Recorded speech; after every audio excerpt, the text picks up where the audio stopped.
Bueno, la verdad es que ya no me acuerdo de esa carta ni a quién se la escribí, este, pero, pero sí, la crítica va dirigida no para golpear.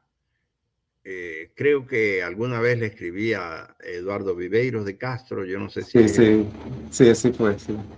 este, porque, porque siento que él es un aliado, no es un enemigo, es un aliado. Pero, pero yo en esa carta creo que o mi intención era invitarlo a despojarse, porque, porque es muy común que los académicos invitamos a los pueblos a despojarse, pero somos incapaces de despojarnos de lo que creemos que no podemos despojarnos. Me explico. Y creo que por allí iba el sentido de lo que yo quería decirle a Viveiros de Castro sin intentar ofenderlo, pues, sino reconociendo que definitivamente él se había dado cuenta y se había percatado de la existencia de otra perspectiva. Él lo llama perspectiva. Nosotros lo llamamos eirare,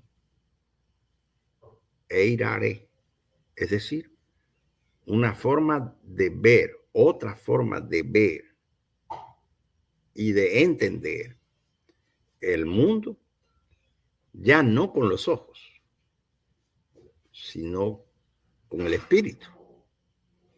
Por supuesto, si yo digo esto, entonces va a decir, no, ya se metió metafísico y qué sé yo, pues. Pero es verdad, porque no solamente vemos con los ojos, no necesitamos a veces los ojos para ver. Tal vez el más sabio de los guayú que yo en mi vida he conocido fue Miguel Ángel Husayú, un hombre ciego,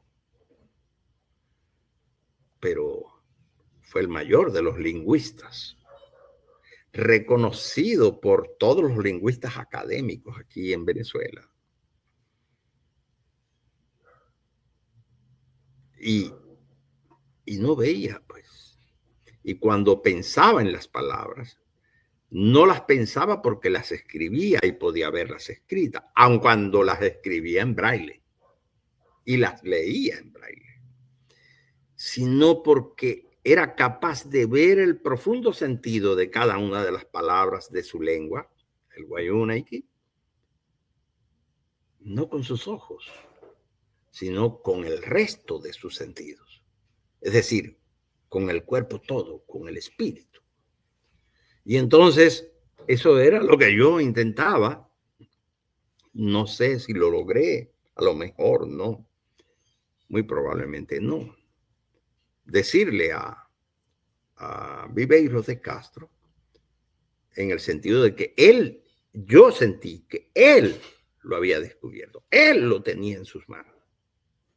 Pero en el momento en que empieza a solicitar que somos nosotros los que tenemos que cambiar,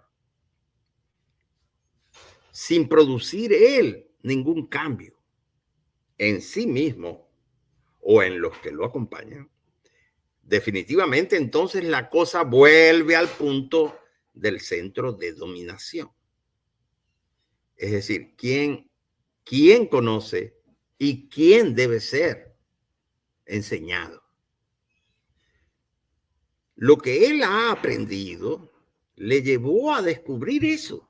Sin embargo, pareciera que le da miedo, le da temor despojarse de todo eso y empezar a decir, voy a volver a empezar a aprender con estos otros que me han enseñado esta otra perspectiva.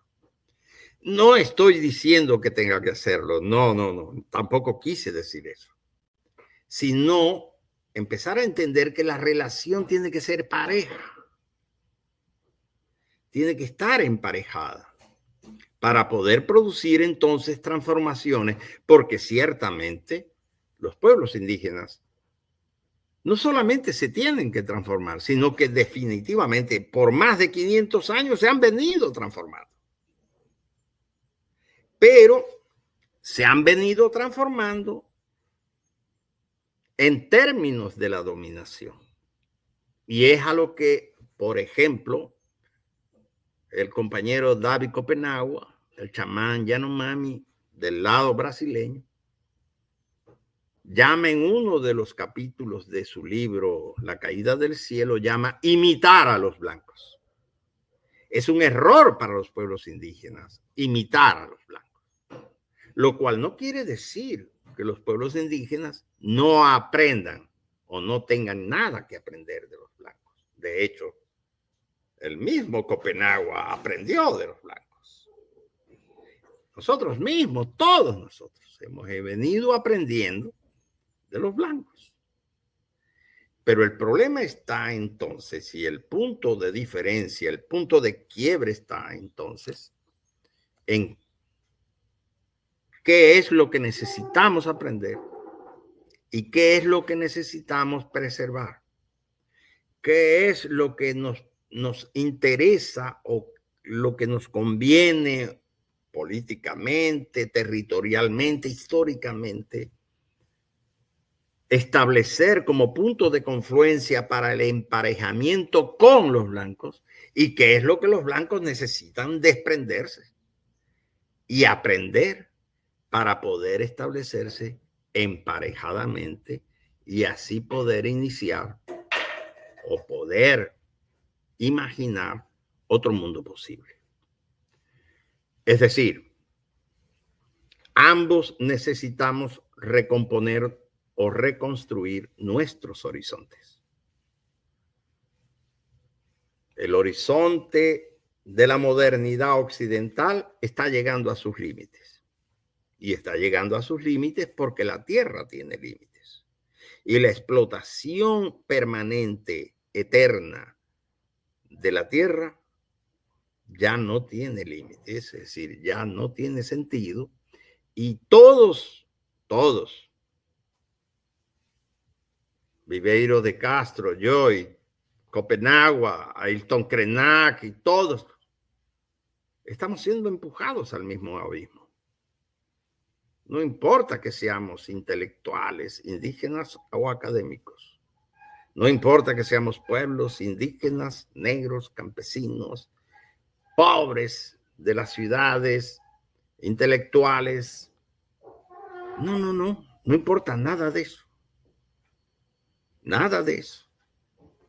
Tal vez este momento, y aquí voy a introducir algo en lo que se me ha ocurrido en estos días, con la decisión de Donald Trump de decir, mire, el mercado cambia, pues, yo pongo el mercado. Pues.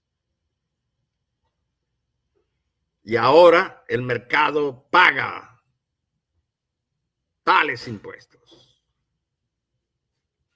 Y eso, como dicen alguien por aquí, reseteó el mundo del capitalismo.